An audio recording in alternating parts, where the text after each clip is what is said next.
السلام عليكم ورحمة الله وبركاته، طلبة وطالبات الصف الأول إعدادي. إن شاء الله النهاردة هنكمل مع بعض حل كتاب الامتحان الدرس الثاني. يلا بينا يا بطل عشان ما أخركش والفيديو ما يطولش عليك. طبعا يا مستر الدرس الثاني ده بيجي منه شكاوي كتير جدا جدا جدا، مع إنه درس جميل والله وما فيهوش أي حاجة. حاول تركز معايا وإن شاء الله الدنيا هتلاقيها سهلة وبسيطة.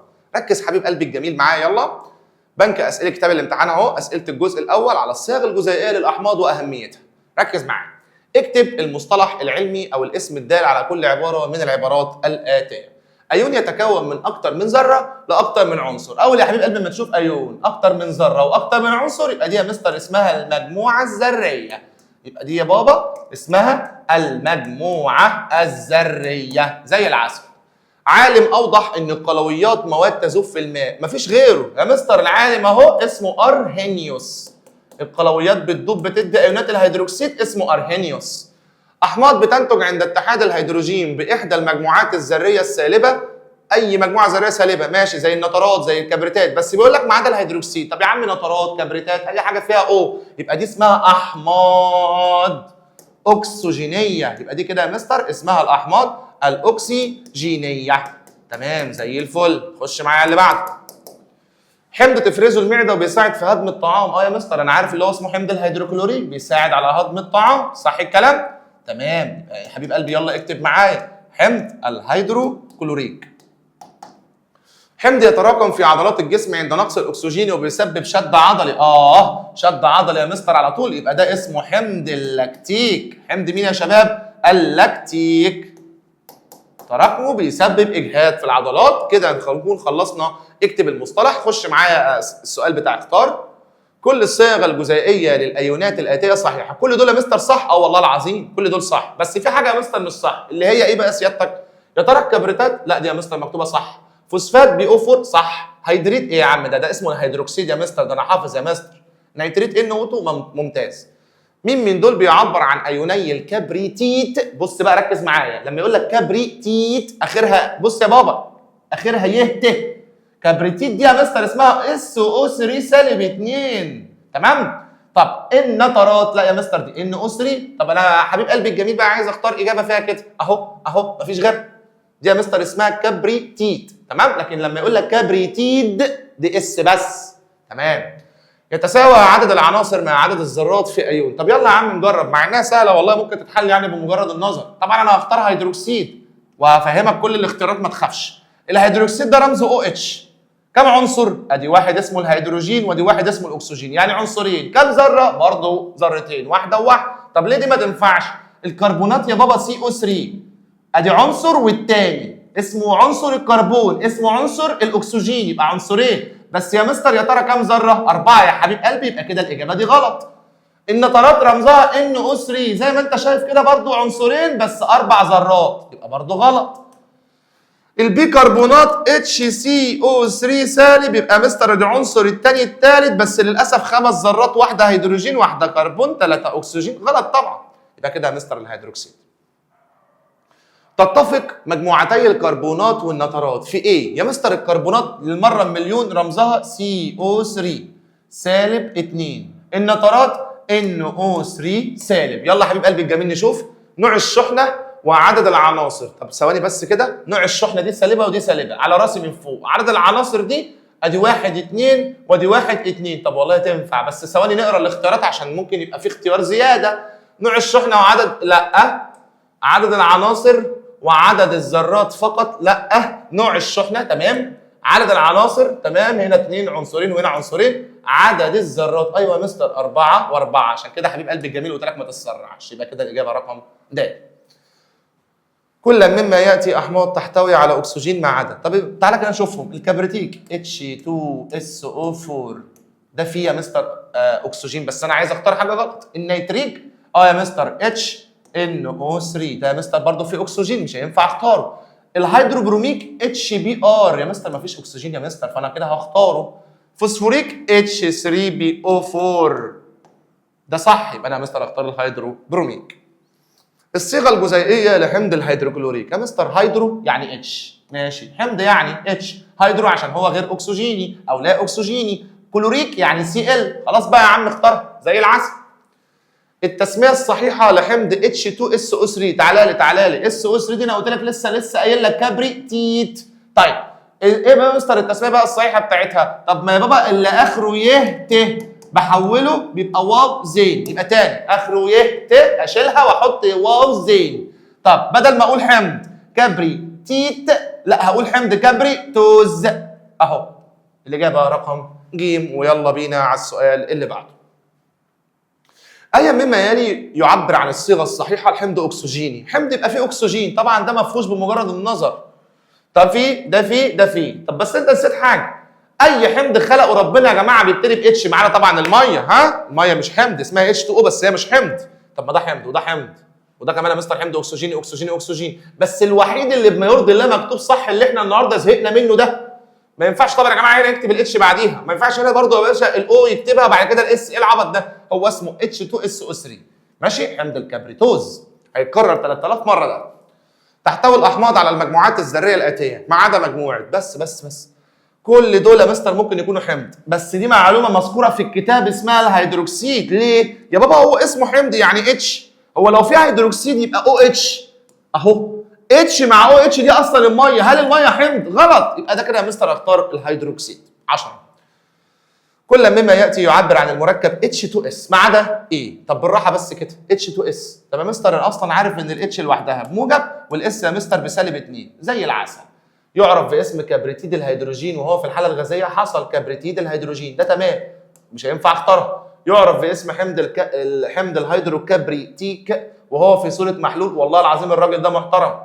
الكاتيون فيه يحمل شحنتين موجبتين. انت كداب يا عم، الكاتيون فيه شحنه موجبه واحده. يبقى يا جماعه الاجابه دي.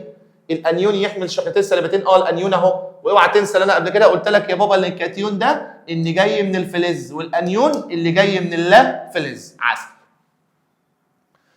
الحمض الذي يساعد على هضم الطعام داخل المعده هو حمض لسه قايلينه يا بابا، حمض الهيدروكلوريك.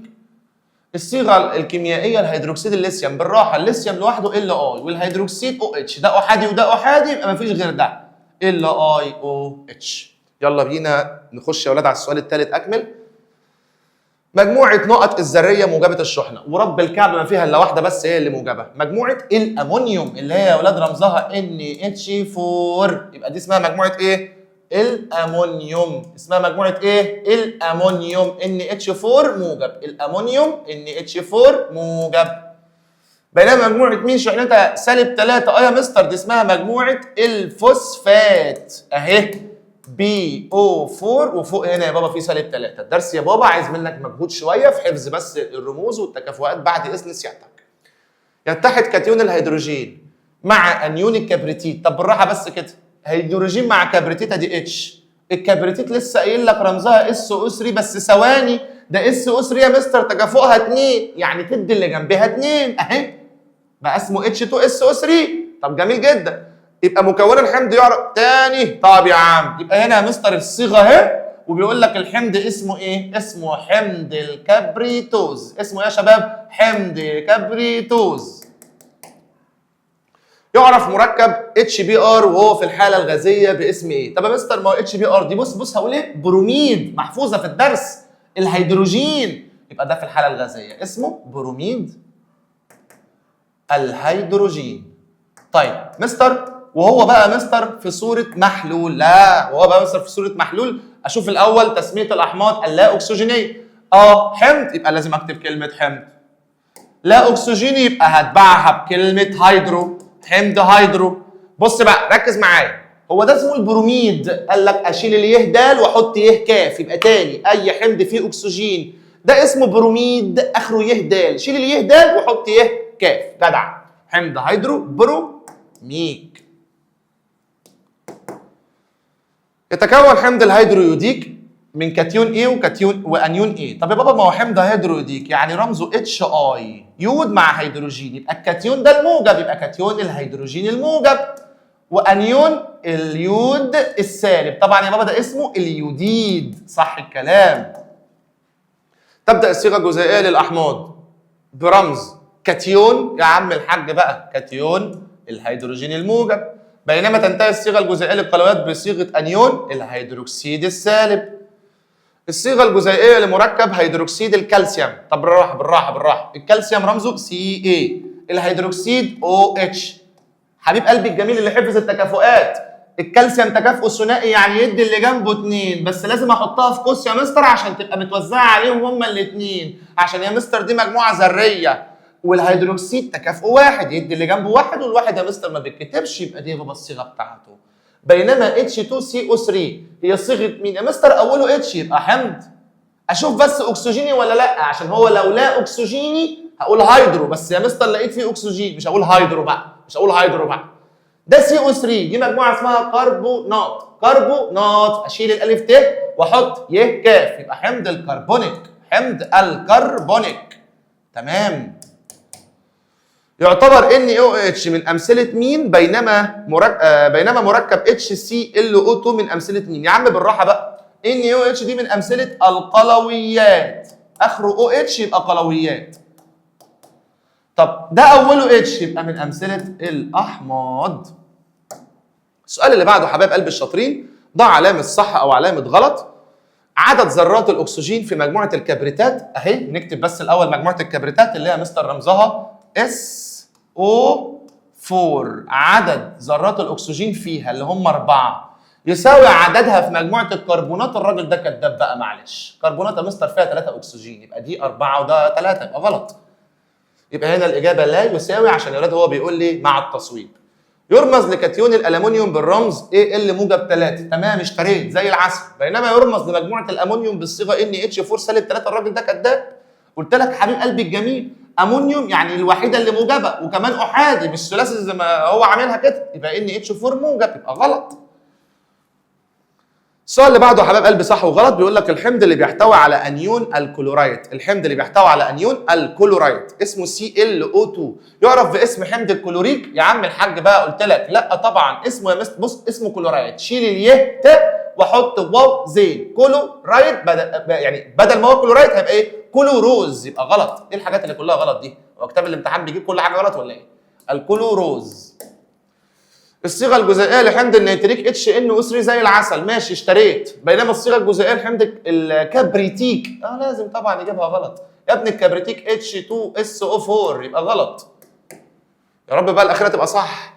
يعرف HF باسم حمض الهيدروفلوروز. طب ما تيجي بس نتفاهم بس يا حبيب قلبي مع بعض. هو ده يا ابني اكسجيني؟ لا يا مستر ده حمض اسمه ايه يا بابا؟ حمض لا اكسجيني. يبقى انا هكتب الاول حمض. ماشي. كلمه هيدرو اتكتبت. طب يا مستر ده اسمه فلوريد. اشيل اليه سمعك. اشيل اليه دال. غنيها يلا يا بابا معايا. اشيل اليه دال واحط يه كاف. يبقى المفروض يا مستر هيدرو فلوريك، يبقى غلط. ماشي يا ولاد؟ يبقى ده كمان علامات الغلط. اكتب مثال او اذكر مثال واحد لكل من. مجموعه ذريه تحمل شحنه مقدارها سالب 2. ماشي يا مستر؟ معايا يا مستر مجموعه الكربونات اهو. مجموعه الكربونات عادي، ايه المشكله يعني؟ مجموعه بتحمل شحنه مقدارها سالب 2. مجموعه الكربونات CO3 سالب 2. ايه المشكله يعني؟ يلا بينا. مجموعه ذريه تحمل شحنه مقدارها سالب 3. يا مستر ده بيقول لك بقى مستر شحنتها سالب 3. يعني يا مستر ما فيش غيرها مجموعه الفوسفات. مجموعه يا مستر الفوسفات يا مستر بقى رمزها ايه؟ PO4 سالب 3 زي العسل. مجموعه ذريه سالبه الشحنه. اي حد بقى. النترات اهي. يبقى دي يا مستر اجابتها مجموعه النترات. عذرا بس معلش يا اولاد، لا ده بايظه كده خالص. يلا يا اولاد مجموعه النترات ورمزها NO3 سالب. حمض اكسجيني بس يا عم خلاص بقى. حمض اي حمض يا عم H2SO4. حمض الكبريتيك ده يا اولاد. ماشي؟ طيب حمض تفرزه المعده حمض الهيدروكلوريك اهو. الهيدروكلوريك HCl. الهيدروكلوريك HCl بيساعد على هضم الطعام. حمض تفرزه العضلات يا مستر ده حمض اللاكتيك. يلا بينا على السؤال اللي بعده. بيقول لي اكتب الصيغه الجزيئيه لكل من المركبات الاتيه. على راسي. حمض الهيدرويوديك يبقى مستر اتش. انا حافظ يا مستر حمض يبقى مستر اوله اتش. HI زي العسل. حمض النيتريك يا مستر ده جاي من مجموعه النترات HNO3. حمض الهيدروكبريتيك، يا ريت يا جماعه نحفظ هيدروكبريتيك يبقى مستر هنا اتش، مستر ده بيقول لي كبريتيك يبقى مستر H2S. حلو. حمض الكربونيك H2CO3 اهو، الحمض اللي بتفرزه المعده ومش يعني بيقول لك لا يحتوي على اكسجين. طب ما انا عارف يعني اللي هو ما فيش غيره اصلا HCl. هيدروكسيد الالومنيوم، بالراحه بقى يا معلم، الالومنيوم رمزه Al، هيدروكسيد يبقى OH، يروح الالومنيوم ده مدي اللي جنبه كام؟ 3. ليه يا مستر اديت يا مستر الاو اتش دي 3؟ يا بابا عشان تكافؤ الالومنيوم ايه؟ ثلاثي، جدع. هيدروكسيد الصوديوم يا مستر الصوديوم رمزه Na، الهيدروكسيد OH زي العسل، اشتريت. اكتب اسم كل من المركبات الآتية HNO2. ده يا مستر ده حمض اهو، حمض. مستر NO2 دي اسمها ايه؟ نيتريت. اسمها ايه؟ نيتريت، اخرها ت. مش هغنيها بقى. يبقى ده يا مستر اسمه حمض نيتروز، حمض نيتروز. اشيل ت واحط واو زين، ماشي. HCl ده يا مستر اهو حمض الهيدروكلوريك اهو يا ولاد، حمض الهيدروكلوريك. H2S يا مستر ده حمض اهو الهيدرو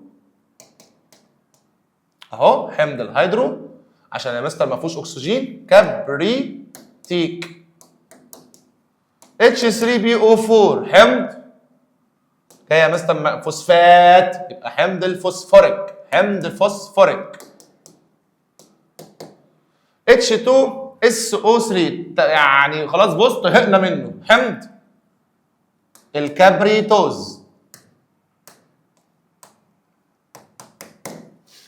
MgOH هيدروكسيد المغنيسيوم، هيدروكسيد المغنيسيوم.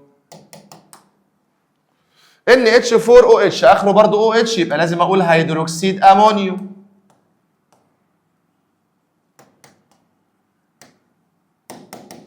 OH هيدروكسيد بوتاسيوم.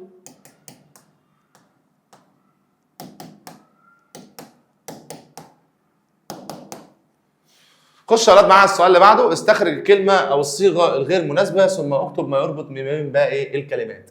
هيدروكسيد بيكربونات كالسيوم فوسفات. والله يا مستر انا ملاحظ حاجه، دي مجموعه ذريه مجموعه ذريه مجموعه ذريه، يبقى ده يا مستر عنصر، صح الكلام. انا اخترت الكالسيوم اذكى اخواته ما يربطش ويحط، في ناس بتحط مكان اللي انت جايبه، يعني واحد مثلا اذكى اخواته شال خلاص يا مستر الكالسيوم يروح حاطط مكانه حد، هو ما قالكش كده؟ اقرا بقى السؤال، اكتب ما يربط بين باقي الكلمات، يعني دي ودي ودي بيربطهم مين؟ هتقول لي يا مستر ان هي مجموعات ذريه.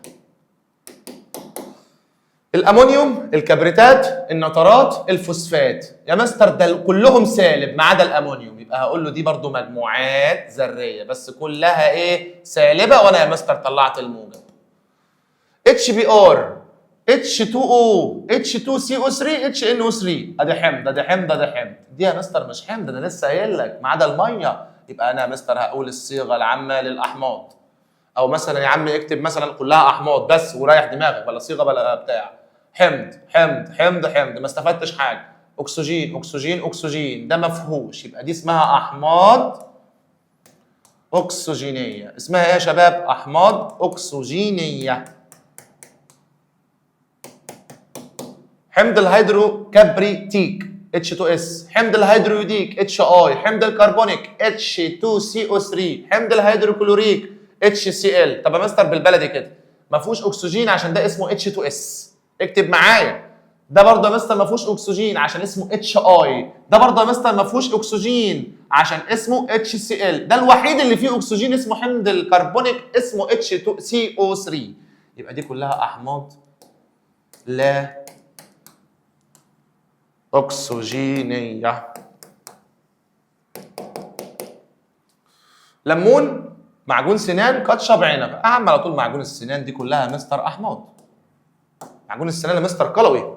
طب ركز يلا يا حبيب قلبي معايا في اللي جايه دي، آخره OH آخره OH آخره OH. يا مستر ده كلها قلويات بس ده بابا حمض، يبقى أنا هختار ده وهقول إن دول كلهم قلويات. تمام.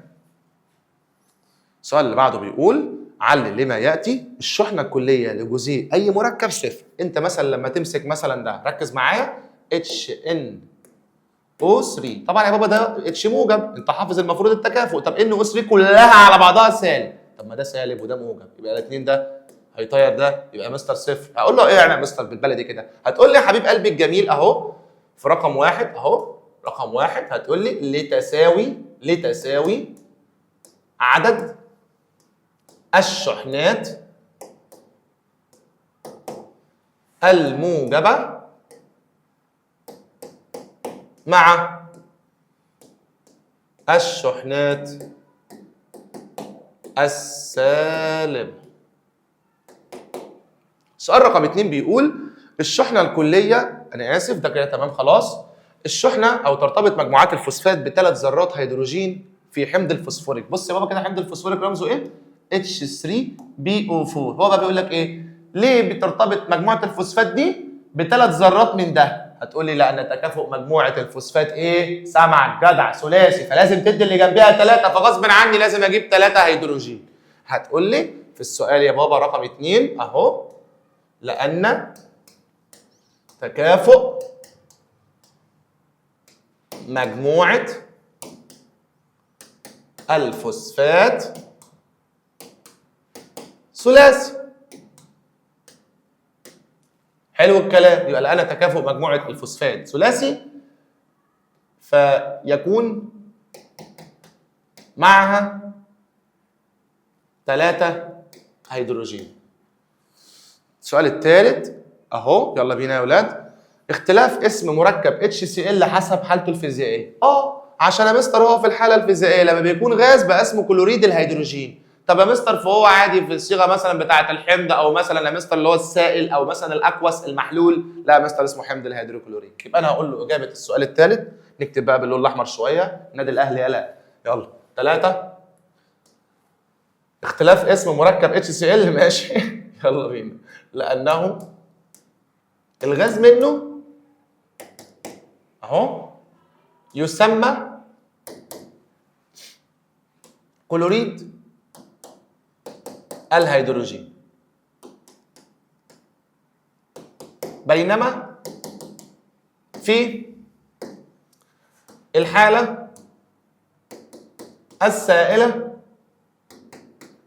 يسمى حمض الهيدروكلوريك زي العسل.